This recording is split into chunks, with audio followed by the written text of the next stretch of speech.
Ba ba ba ba ba ba bum bum bum bum bum bum bum bum bum bum bum bum bum ba ba ba ba ba ba ba ba ba ba da ba da ba ba ba ba da ba da. Okay, that's my disco swinging 60s. Sexy. Hey man, they were just having a good time tonight in the club. Yeah, now appearing on the center stage on the bowl is Woo! XO Michael my Pontone. goodness. That's right. What a fun episode. Hey, everyone. Woo, lordy. Welcome to Yelling at Gaseous Anomalies, everyone. I'm your MC for tonight, Captain Matt Ross. And like I said, on the center dance pole is our XO Mike Pontone. How are we doing tonight, Mike? You can't buy love, but you can rent it for the next 3 minutes. Here's my song, boys. Yeah, it's a weird one. Tonight we're watching the Gamesters of Triskelion. Gogo. By the way, Yes. let me just say, does this episode get some hate, right? Yeah, it does get a lot of hate. But Assholes, jerks, spoil sports. What more do you want from a piece of cinema? this is actually not. I actually like this episode. It's a little weird. Yeah, It's kooky. No, it's so much fun. It moves. Yeah. I see. Both of us like this one, so it's a good time. I put in the short. It's the Vikings and Gogo boots. You know what? People say, "Oh, that's cheesy," or "Oh my God, the way Captain Kirk acts," or what. Bull crap. It's actually a lot of fun, and you know what? I have to agree with the way Captain Kirk acts in this. And By the way, at the end, when it's just like, I mean, we'll get to it, but do you know Anchorman? yeah. When he's like, Trent killed a guy. We're going to be like, Kirk killed a bunch of people. Rick killed a guy. Did you throw a trident? Yeah, there were horses and a man on fire, and I killed a guy with a trident. That escalated quickly. Yes, that's actually. Yeah, like Kirk killed someone. Yeah, that actually. An innocent guy. Well, I wouldn't know about so innocent, but they're all battle thralls. But let's talk about what this is. This is it's our 16th episode for this season. It's the 47th episode overall. And this is from the NBC press release from December 12th, 1967.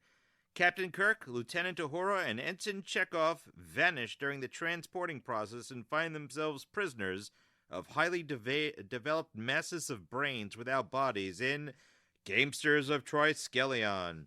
Those are just the opening part. You got Joseph Ruskin as Galt. You have Angelique Pettyjohn in her silver suit. Before Princess Leia. This is not bad. I actually met Angelique Pettyjohn at a mini convention in New Jersey once. It was actually my friends in Starfleet had a private event, invited her along. She was actually really cool. She was, and she still looked just as good then as she did back in the 1967 show. So overall, what'd you think of this episode, of this weirdness of being transported and all that stuff? Well, I mean, we're kind of putting the cart before the horse. I loved it. It was hilarious. I laughed out loud several times. The lots of bizarre, far out there choices. I dug the high sci-fi concept. Yeah, man. I mean, where did this episode come from? Who wrote it? Was it based on something else? And by the way, I'm all over the place, but it's because it was such a mind F of an episode. I love that the beings that have ascended have evolved so far and so advanced that they do not even need a physical body, still love to gamble. They love putting money on stuff happening or not happening. That's hilarious. Yeah, all they needed was like an app, like Jackpocket. One day maybe they'll sponsor us, but who knows? Some people call this, or maybe to some people's me, the episode with boobs and brains. I do like this episode the way it looks. It's written by a woman, actually this time, named Margaret Arman. She was trying to break into show business. Her and DC Fontana kind of formed like a kind of cabal of women in this industry, which was this time, and maybe even to this day, is still misogynist to the highest degree. But this was another breakout episode. She had done TV shows all over the place. She worked with DC Fontana a lot. And what they wanted to do is take a stand against misogyny. And so that's what this came out to. Other things in here, we have the director, Gene Nelson, who was actually a dancer and in musical theater, but he turned into a director. I think he actually did a pretty bang-up job. And our editor, because Gene Kuhn isn't on this one, is John Meredith Lucas. But I still think it has the same kind of buoyant writing in here. That's what I think about this. I enjoyed it a lot. We start off first, though, at Gamma 2, and something weird to me anyway. You take the captain, the navigator, and the chief of communications to check out an unmanned station on a planet called Gamma 2. I don't know. But then as they get into the transporter room, they disappear. And they wind up in that weird place with that giant yellow kind of weird, like a landing pad. And you got a guy with a bodkin and a knife. A guy who looks like a giant monster. Yeah, getting Krull vibes. You know what that means. Yeah, except there's no glade. And then you have the two, the woman in silver and the woman in pink. This actually was pared down a bit. They wanted to have more aliens overall. That would have been a good idea. Yeah, they had an Andorian in this. Actually, that's towards the end. He was actually the fight supervisor. Oh, right, I saw the Andorian. Did they? Now there had not been an Andorian yet in the series, correct? Well, we have Journey to Babel, so we do we have that coming on. Right. Right. So, but here was an Andorian. What I thought was interesting in that opening is just like everyone sort of seems human, but then you have that kind of pinkish yellow girl. You have Angelique Pettyjohn as Shauna with her greenish hair. A lot of guys call me Shauna. Okay, Gene. That's great. Thought that was pretty cool. But that big, tall, scary guy, by the way, who was holding Chekov in the fight scene, you see him later. He's actually one of the Wookiees in the Star Wars Christmas special. He's one of Chewbacca's relatives. I find that humorous. But, there we go. It's a kind of interesting way to open. What do you think of that opening? They disappear, and then come back. What do you think? Cool, great mystery. I like how, everyone's pretty, pretty Starfleet about it. Spock's not panicking, obviously. Even the bridge of the crew is the bridge crew isn't panicking, and even Kirk is like, "Well, we're not where we're supposed to be. Obviously, we've been kidnapped. We're in a star system that is not the star system that we had been previously in on the Enterprise. So something has gone wrong." But they're kind of like, "All right, we're in space," and it's kind of like a let's wait and see. I love it. I dare say this is a good cold opening, going right into the action. But I guess my only question, I don't think that they ever explain this or get to it in the plot. Why these three people? Had the Game Masters been eyeing the Federation? Yeah, that's kind of implied at the end. The Gamesters actually say, remember, it's not Game Masters, it's Gamesters. By the way, I make that mistake all the time. The Gamesters also said, we see your species and we needed to be entertained, so we figured we'd just take you. So they kind of have, overpowered technology that they could just beam people away. You could see that later, unfortunately, at the 2009 Star Trek. But there's been other long-range transporter things before. But actually, I find that you were saying about the professionalism of the crew, right away, I love the fact that Spock says, hey, are you calling me because they disappeared and it wasn't from the transporter? And Scotty's like, well, why the heck else would I be calling you? Because transporting is just so normal. I find that humorous. Why, of course I mean that. You think I'd call you if they just beamed down? I want to point out to you that this had 11 rewrites on it. Some of it had Gene Kuhn and some of it had John Meredith Lucas.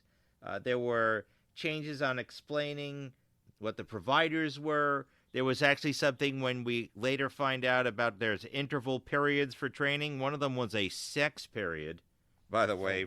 Well, we saw that almost happen, which is, I gotta say, pretty tasteless what happens to Uhura.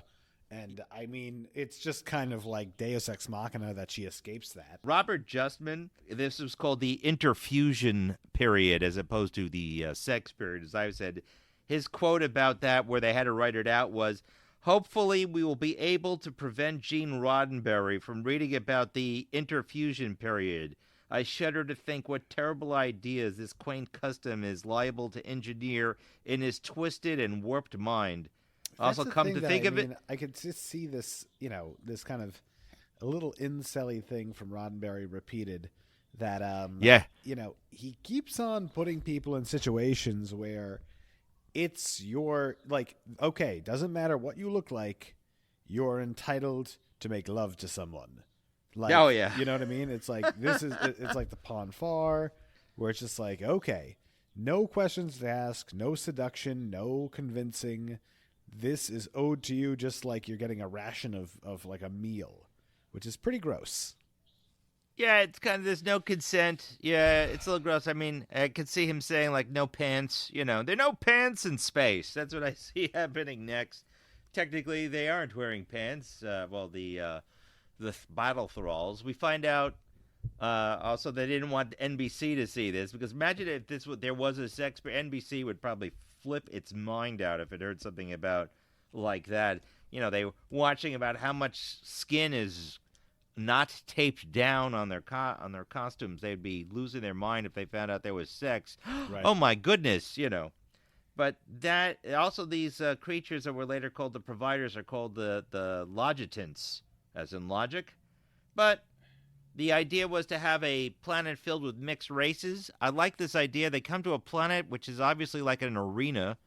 No giant lizards, none seen anyway. But there implies there are many battle thralls, not just the 4 or 5 that we see here, or 4.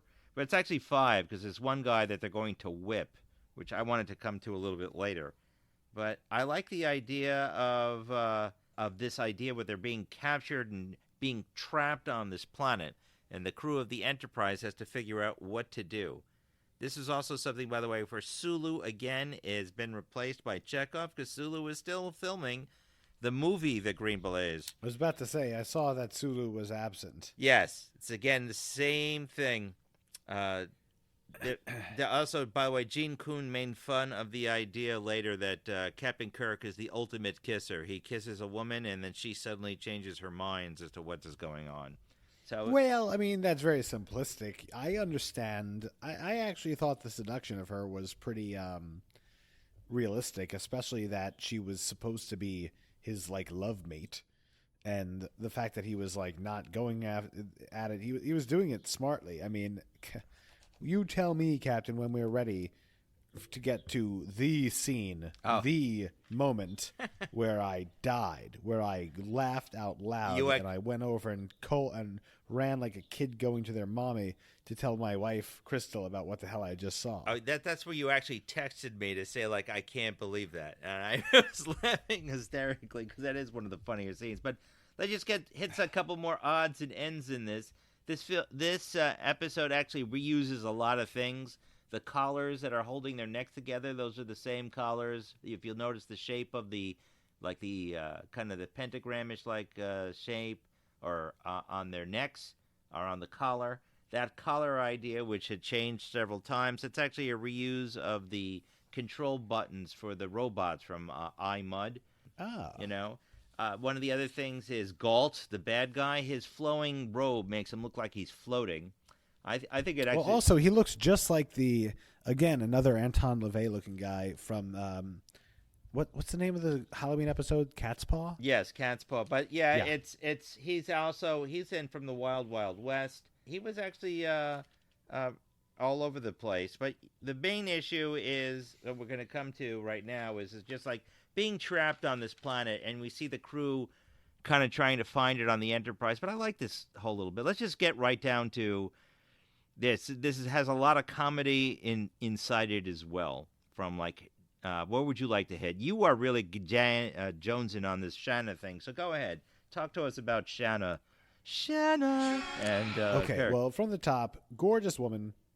I cannot believe, again, the sexual revolution. I don't think that we can actually truly comprehend. This came out in 1967, right? Yes. Mm-hmm. Correct. Okay. So 5 years earlier, you would not have seen that on television. No way. You're right. 5 years ago is 2020 from us now, right? Right. What big cultural shifts have occurred? Almost none. Nothing certainly as dramatic as the entire palette of acceptability and decency has changed. That 5 years ago it would be scandalous to see someone wearing a short dress. Now it's network television. It's 8:00. The kids are watching it with their parents, and there is a woman jumping around in full body paint with a silver bikini and long hair. And she's actively trying to seduce the hero of the story, who's kind of going for it, while he himself is wearing a gay leather harness. Yeah. I mean, it's looking like that at least. All right. So, what is it? First of all, I don't know if you know this, Matt. You know that I'm a big South Park fan. Yes. South Park does an exact take on this whole thing of, but to us, it's only a beam of light. There's a scene in a South Park episode where Kyle says that exact same thing, where it's like, I live on the piece of light, or I live there, but it's just a piece of light. But to you, it's just a piece of light. So I'll send you the clip. Okay. So Kirk goes. He seduces her. They're running away. She, I guess, betrays him. They're back. He kisses her. And the funniest thing is that it's the same shot, right? They don't cut away. He kisses her, and in the same shot, he punches her right in the face. Full closed fist. And I was like, what did I just see? Well, He was smooched her, and then he popped her one.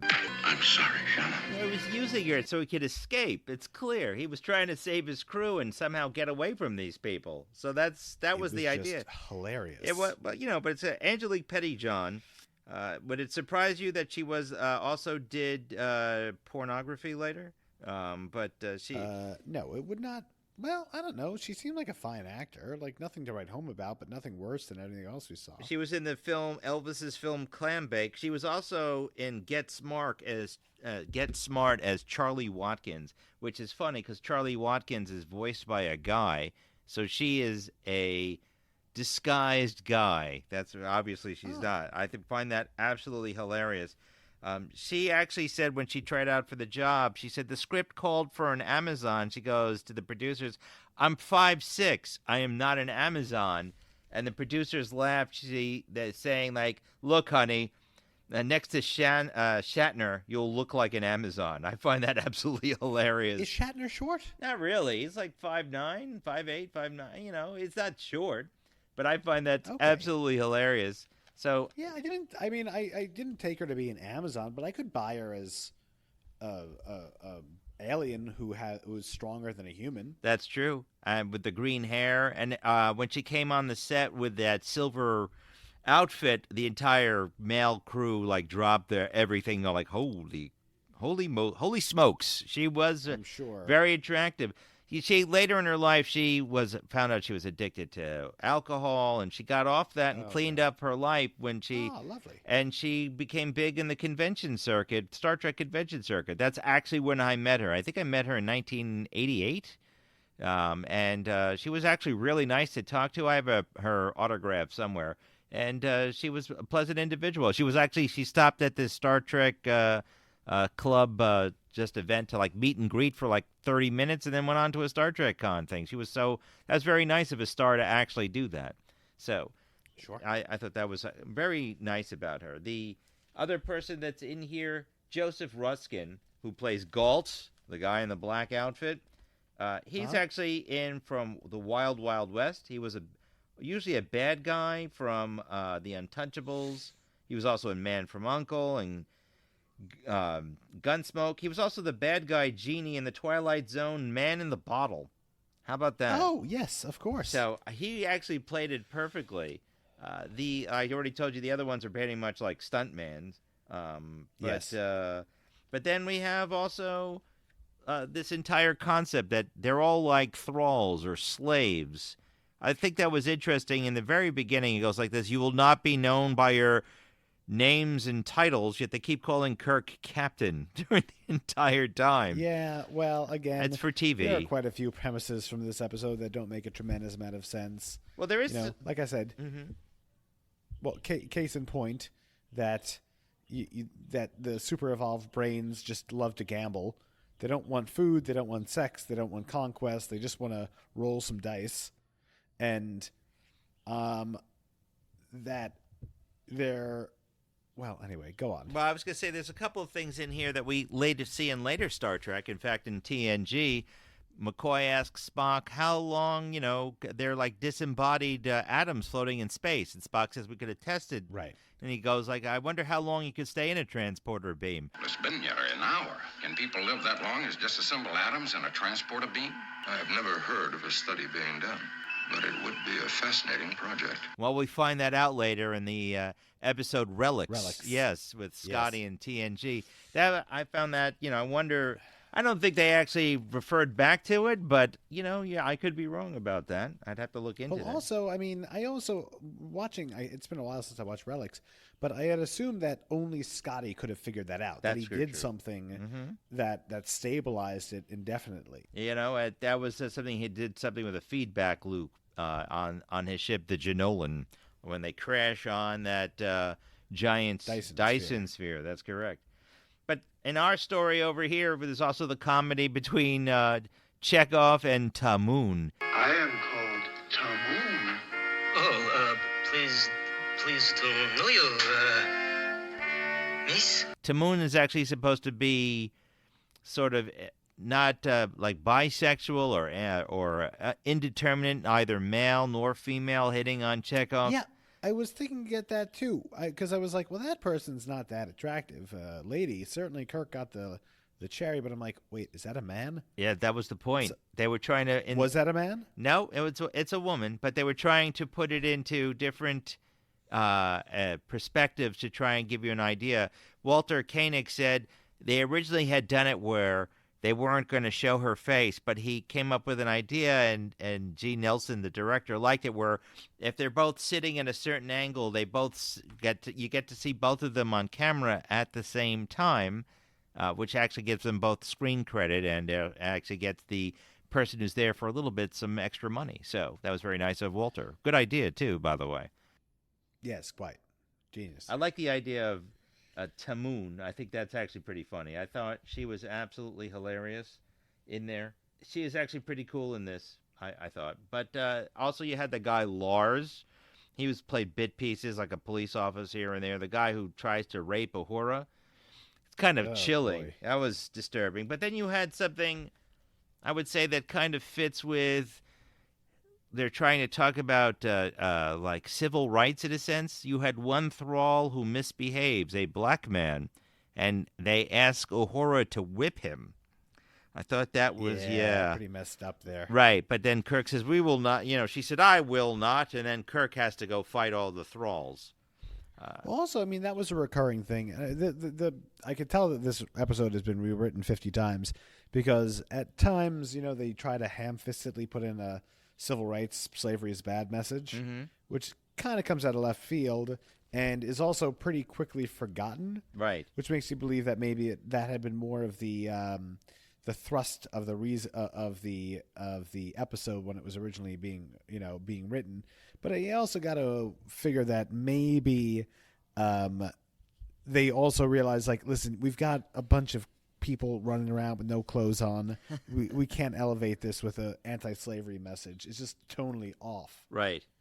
Well, at least Shatner did his own effects. I like the way he leaped down and jumped over his bindings. Right. He did that himself. I thought that was pretty cool. Gene Nelson thought that was actually pretty awesome that Shatner is able to do that. But he had to restrain him, saying, "Listen, Bill, I can't have you get hurt. That's why we have stuntmen." So it seems like a repeated theme with a lot of the stars. Like, So, ladies and gentlemen, this is when I actually texted Matt, and we've got a bit of a delay here because I was sick. So the immediate text, it was just taking me a second to remember. I texted Matt when I saw something, and I could not believe my eyes. Shatner, with his hands tied behind his back, takes a running leap, rolls without he doesn't have a shirt on at the time, right? Right. Maybe No, he does have a shirt on. Yeah. No, okay. But still, rolls, does a somersault, and as he's doing it, manages to free his bound hands from behind him and then flip around to confront his enemy. And it was not a stunt double because the camera holds on him the entire time. I was amazed. Yep. I was like, no way.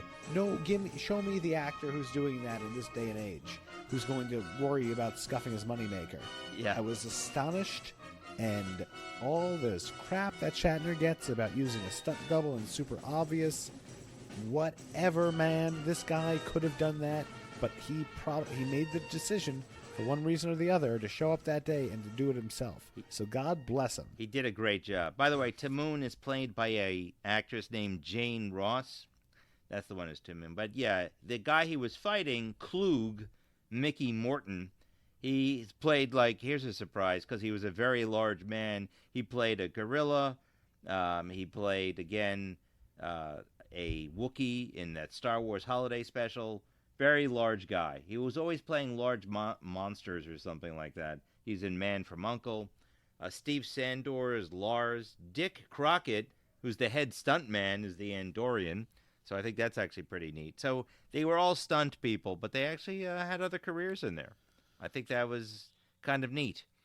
But I like the idea is like you were saying, is like these providers, they want them all to fight. That's also interesting in that that bit where where Kirk is confronting Shauna. I love that name, by the way.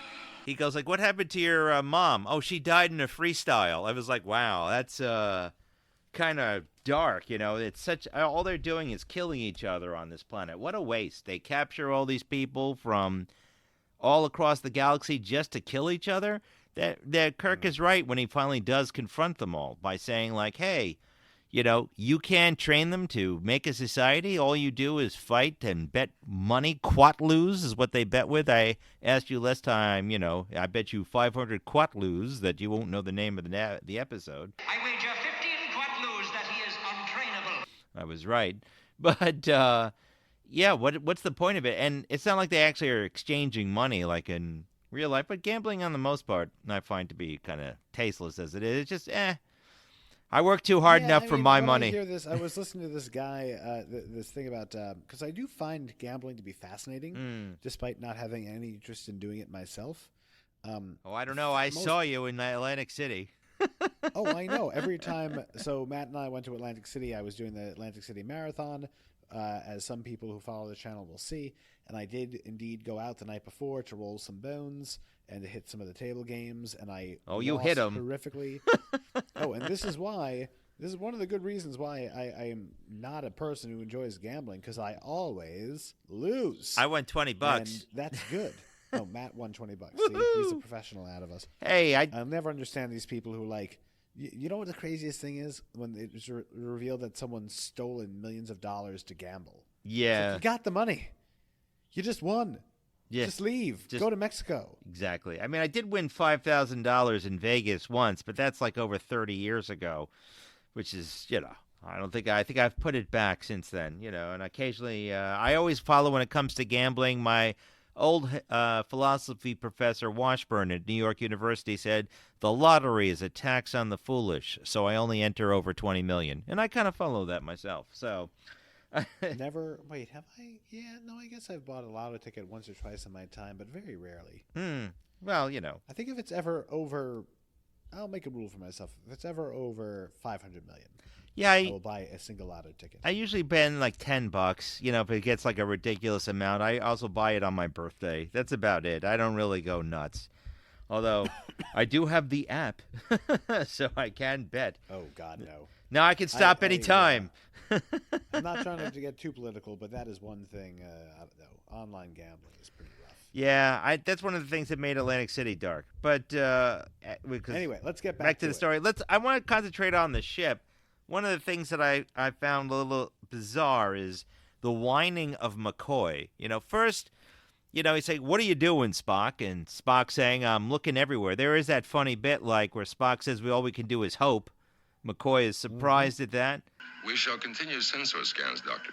At the moment, that is all we can do, except hope for a rational explanation. Hope? I always thought that was a human failing, Mr. Spock. True, Doctor. Constant exposure does result in a certain degree of contamination. But then, you have this next thing where, like, he's going on, Spock, what are you doing? I'm doing what we're doing. We're following a trail through a hydrogen cloud. There seems to be a path of ionization that's this way. We're playing a hunch. And, like, he's like, I don't think we should leave the planet, even though the planet Gamma 2 has revealed nothing. No bodies, no atoms, nothing. And you have this path. Why McCoy is so, like, afraid to take a chance. I guess that's his character, to be the everyman. It's like, well, we should still keep looking here and not follow some bizarre thing. And then it leads up to the last bit where Scotty and McCoy are talking to Spock, and Spock says, are you trying to mutiny? I thought that was kind of a huge leap. I thought... That was pretty funny. Yeah, it's fun. But he was joking around. He wasn't being serious. I am in command of this vessel, and we shall continue on our present course, unless it is your intention to declare a mutiny. Mr. Spock, who said anything about a mutiny, you stubborn, pointed-eared... Well, that's what I was like, Mr. Spock, But it was like he really freaked them out. I actually enjoyed that. He's like, stop your whining. We're doing this. I'm in command. Shut up. That's what we're doing. I agree with Spock. I don't see them as mutineers, though. Obviously, it was... No, of course not. Again, that's the thing I love about Spock. Mm-hmm. He's not Data. He has a sense of humor. He does. He's just super, super, super dry. Yes. Like several jurists I know. But, yes. Yeah, but who will remain nameless. But anyway, issue is these providers. They're like running this all over. We actually first hear the voice of the providers when Kirk defeats the large guy, the Viking-like guy, and we hear hold. We hold for Provider 1. Did you recognize the voices of the providers of Provider 1, 2, and 3? No, but let me guess. Was one of them from Outer Limits? No, not quite. Then no. Well, sort of. The first one, Provider 1, is Bart LaRue. He actually is the voice of the Guardian of Forever. I have awaited a question. The second one, is Walker Emmonston as Provider 2. That's Blaylock, from the Corbomite maneuver. I have no crew, Doctor. Okay, then. He's also a keeper in the cage, which you haven't seen yet, and Robert Johnson as Provider 3. He's the voice on the tape for Mission Impossible saying this tape will self-destruct in 5 seconds. As always, should you or any of your IM force be caught or killed, the Secretary will disavow any knowledge of your actions. This tape will self-destruct in 5 seconds. Good luck, Jim. Never saw an episode of original Mission Impossible. You have not seen Mission Impossible? Oh, the original Mission Impossible. Although I love Peter Graves. He was in one of my favorite movies of all time. Yeah, that's actually the part of the Desilu run. Mission Impossible and Star Trek are the cream of the Desilu crop, or at this point, Paramount. So those two, and the actors borrow from each other. That's where Shatner and Nimoy came from Mission Impossible. Martin Landau was also in Mission Impossible. In fact, most of the actors in Star Trek were in Mission Impossible, and some were in Star Trek. So there you go. So check out the original 1960s Mission Impossible. So that's kind of interesting. Kirk does point out to them that they're being ridiculous. You're just trying to kill everybody. What fun is that if you're gambling? And then we get transported down to, as we keep mentioning, the brains, the case with the brains. Through eons of devoting ourselves exclusively to intellectual pursuits, we became the physically simple, mentally superior creature you see before you. Which I will say, I really dug the character design there. I thought that was pretty cool. I like the different colors. I like that the colors have been foreshadowed by the collars the entire time. Mm-hmm. I just really like how it's pretty stupid, like the resolution, where it's like, well, do this, because you think that it's going to be like, all right, it's like the typical Star Trek message of morality is important, we're all one, we believe in human rights, and then he says the whole thing, and they're like, if you kill everyone, we'll let you go. It's like, all right, I'll kill everyone. It's like, there's a lot to that scene. First of all, it starts with an overhead scene, and you get to see it. But I don't know if you noticed in the back, it's the factory for Devil in the Dark. If you look at the scene again, it's the same matte painting over there. Yeah, I could see that. Yeah, they reuse a lot of stuff here. There's music from Devil in the Dark. From Amok Time. You have the Vulcan fight music, for the fighting. There's a lot of stuff that's reused here. That's obviously to save money. But that bit also is humorous to me when he confronts the disembodied brains. He says, well, we humans, we gamble over everything. Power, women, each other. We fight for everything. I thought that was human. So how evolved are we? We compete for everything. Power, fame, women. Everything we desire. And it is our nature to win. But at the same time, he points out that it's not Quatloos. Well, I'm just going to volunteer every crew member to fight to the death. So can you hear the ensign on the lower deck going, I didn't sign up for that, Captain, Yeah. I know. It's like Red Shirts, the Scalzi book gone wrong. But, love that book. Luckily, Shatner, or rather Captain Kirk's in good shape.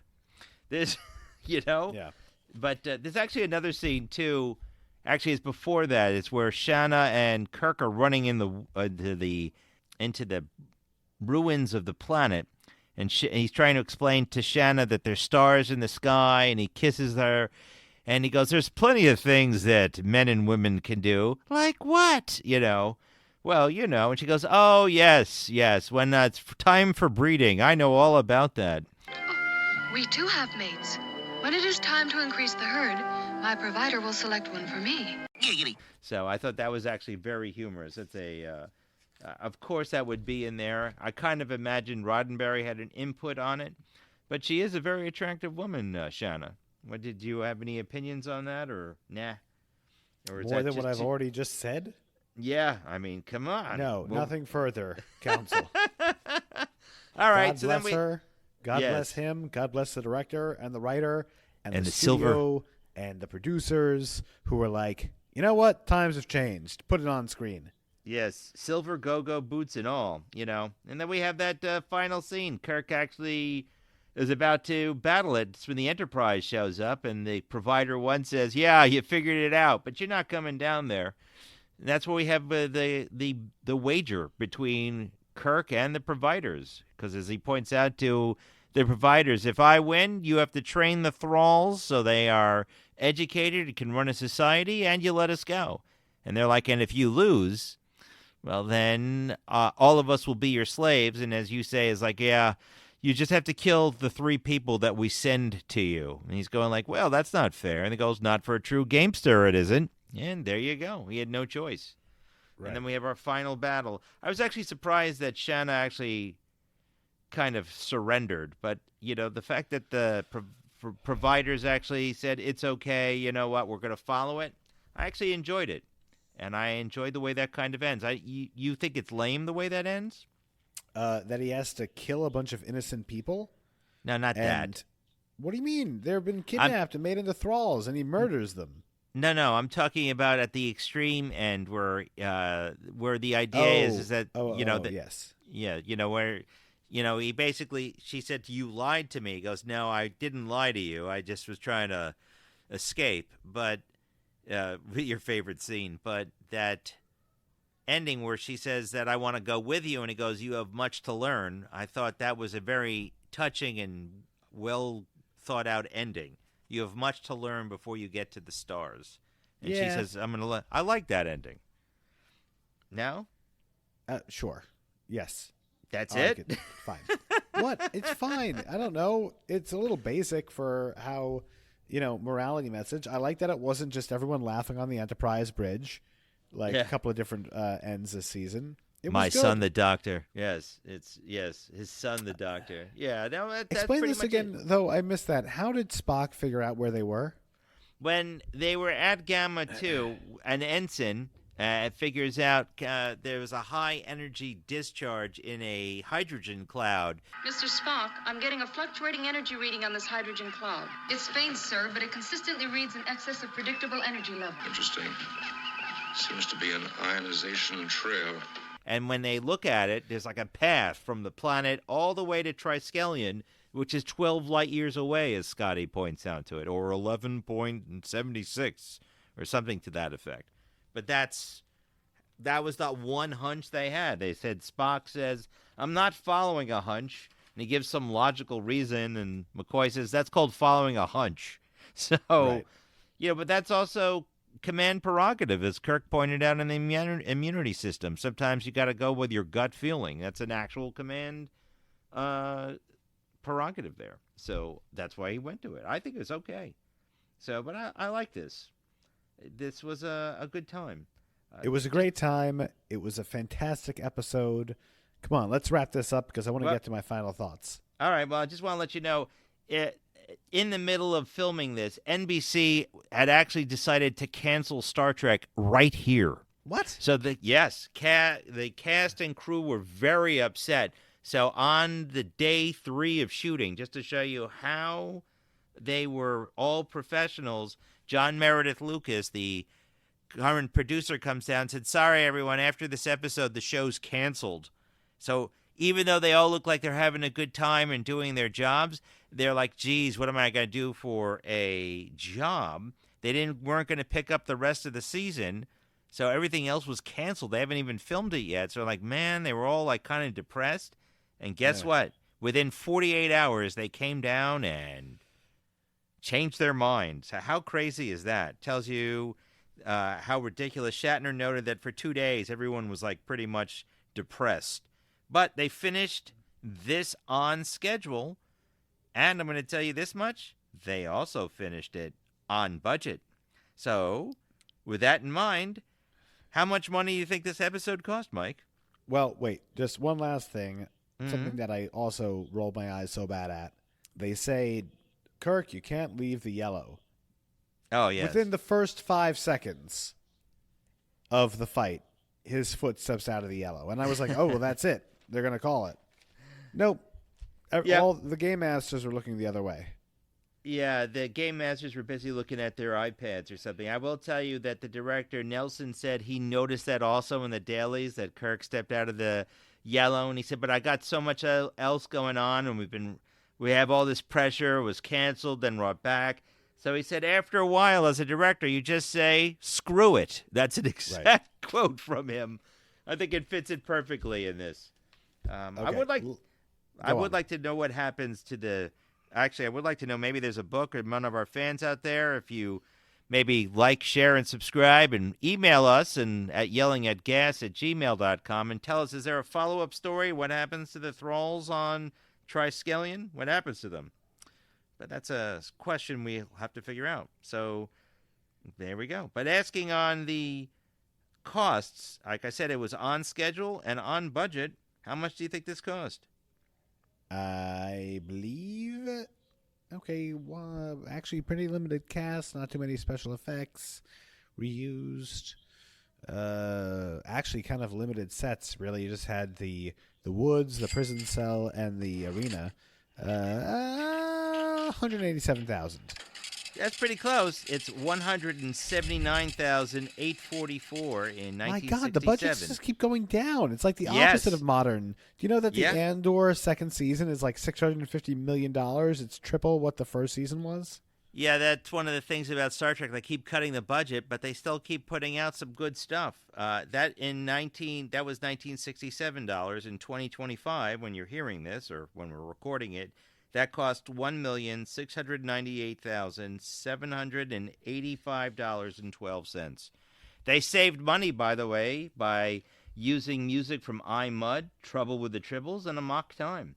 Well, and there we are. Yeah. That's the thing. It's like, all right, the shows are looking better, but I think that the shows are looking better, but they're getting smarter at making them. Yep, they're reusing stuff to the point where it actually all works out.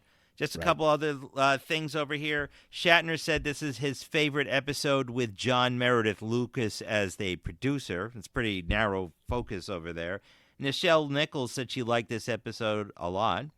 Walter Koenig said in the midst of filming this, he discovered that Nichelle Nichols and his fan mail was being rerouted to a different area of the lot, and they found they had thousands of fan letters coming in.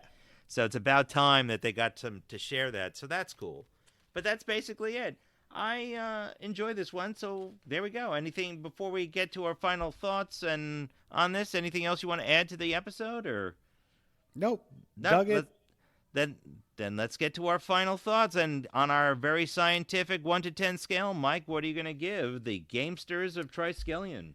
I was amazed to see that apparently this is considered to be a turkey, not a fan favorite, not very well reviewed. I'm like, what else do you want? I was just talking with Captain earlier about how one of the amazing things that I've seen from watching this and going on this journey with him is how many of the episodes are not turkeys, actually have good high sci-fi concepts that being reworked just a little bit like could have been cleaned up into good TNG or DS9 or Voyager episodes. And this is definitely one of them. I mean, obviously you're going to be distracted by the silly outfits and like the sexual overtones, but it's a fine concept, very good execution, funny, obviously different in tone, similar in tone to the Muds Women thing, or I Mud rather. So all to say, I'm going to surprise everyone. This is a 9 out of 10 for me. Wow. I really liked it. That's really cool. Well, I'm not going to match you this time. I'm going to give this an 8 out of 10. I figured that Captain was going to be lower. I really particularly dug it. And I understand and I support his opinion. Well, thank you very much. I support yours, too. It's really a lot of fun. I enjoy it. I like the fact that there are other crew members involved. I even like the way they reused the sets. I like the idea of the disembodied brains. The high sci-fi concept of the things I really like about this.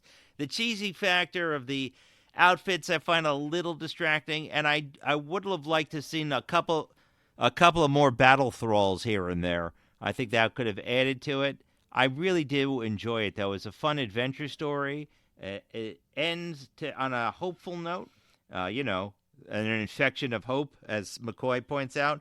But overall, it's a good time and a lot of fun. So there we go. Mike gives it a 9. I give it an 8. It's actually, I find, one of the better Star Trek episodes overall in all of Star Trek. It's a lot of fun and a good concept. I just wish we knew what would happen.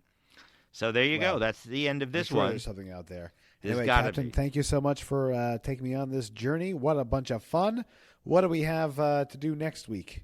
Next week, we have our next episode. It's called The Immunity Syndrome. As a hint, it's the one with the space amoeba.